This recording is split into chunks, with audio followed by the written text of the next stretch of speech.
Hello, people. people. I'm Angel, and this is my friend, Hi, I'm Shalom, and and welcome welcome to to our our first first podcast. podcast. So, let's talk about summer. Do you know the Bitter of Severe Mundi painting by Leonardo da Vinci? It was revealed as Saudi Arabia's prince. Oh, I know. It was sold for $450 million. But did you know that in 2022 it was adjusted for inflation? Because of that, now it's about $497.8 million. Speaking of which, about painting, I know someone with special condition, but also with a golden talent. It is Vincent van Gogh. Based on our research about him, Vincent van Gogh was born in the Brabant village of Zundert on 30 March 1855. When he was in the secondary, he earned good marks, especially for languages. He quit school halfway through his second academic year. When he was 16 years old, worked as a trainee at the International Art Dealer Group. Uh, he was the youngest clerk at an art dealer. But Vincent didn't find his direction in life until he was 27.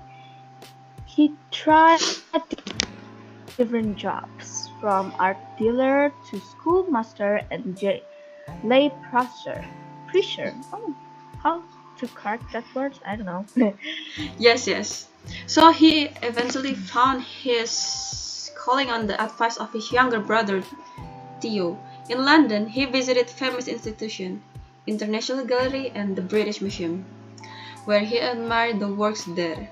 He even read everything from museum and magazines to literature and poetry. Then he was transferred to Paris in 1978 and became a religious person. He always communicated with his brother by letter. The letter he wrote are full of Bible quotes and accounts of church services and sermons. Despite his interest in art, he was less and less enamored by his job at the firm, and eventually he got dismissed. After all of this, he became increasingly religious and makes his parents were very seriously worried. Vincent was 24 and still had no clear purpose in his life, so he studied theology, but he didn't finish it. All of his family support come to nothing. Vincent lacked the discipline to study. He was lazy, like Shalom, isn't it? No, I'm not. He preferred to wander around and long walks in surrounding countryside. Even though he forgot and abandoned his study plans, he's still eager to serve God. He thought visited people who are sick and gave them Bible readings. He often included little sketches in the letter he sent to his brother. This eventually led to a turning point in his life. He concentrated more on his drawing. He became convinced that he could also serve God as an artist. He began to work on his drawing at 1880. His parents wasn't very happy about this dream to be a painter, sad isn't it? But it didn't stop Vincent to work hard and improving his skills. Vincent's parents, by contrast, were extremely disappointed that their eldest son had chosen the life of an artist, which in their eyes wasn't synonymous with social failure. Van Gogh felt his drawing technique was not yet good enough, so he also continued to practice fanatically. He practiced more and more. he makes many paintings. Vincent's parents found it is hard to live with their eldest son who refused to behave conventionally. Shortly after his father died in late March 1885, Van Gogh left their family home and moved to his studio, where he starred on The Potato Eaters. Vincent combined his hard work on that thing that with the pacing around a dish with potatoes in the evening, with train and smoking and a poor diet. Most of his money went on Arctic metros. Later that year, he decided to enroll at the Academy of Art in Antwerp and left the Netherlands never to return. Vincent developed his own, well-known style with bright colors.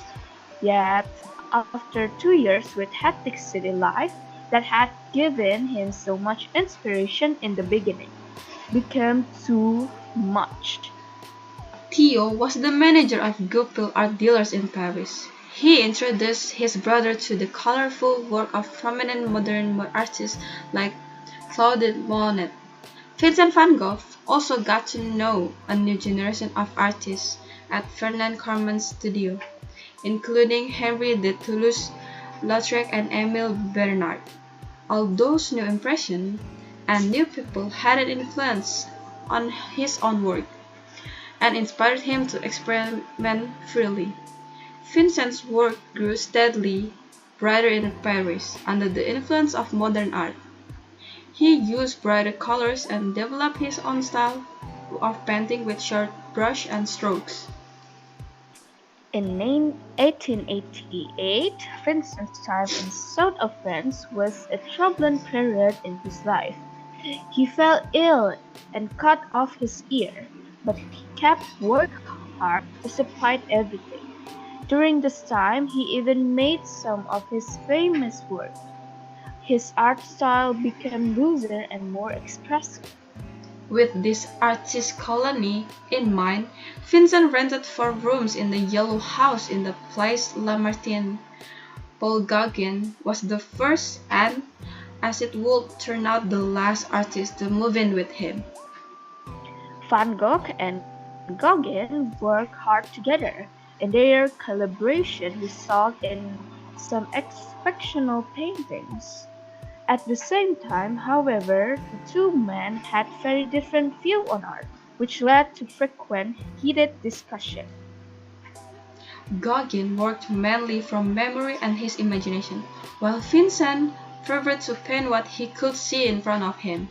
Their very different characters caused the tension between them to rise steadily. Vincent began to display signs of agitation, and when Gauguin threatened to leave, the pressure became too much. Van Gogh became so distraught that he threatened his friend with a razor. Later that evening, he sliced off his own ear at the Yellow House, wrapped it in a newspaper, and presented it to prostitutes in the nearby red light district.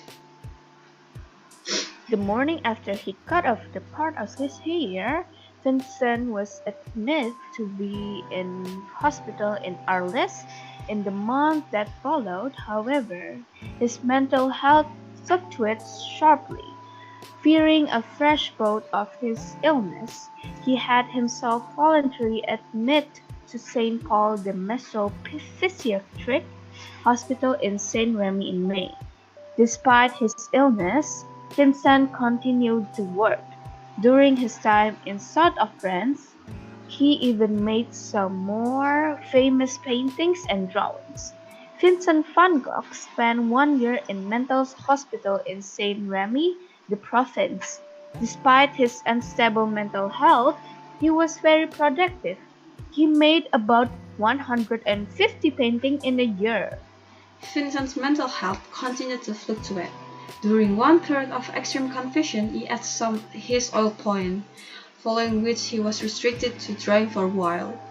Despite such a relapse, however, Vincent was exceptionally productive at Saint-Remy, where he completed around 150 paintings in the space of a year.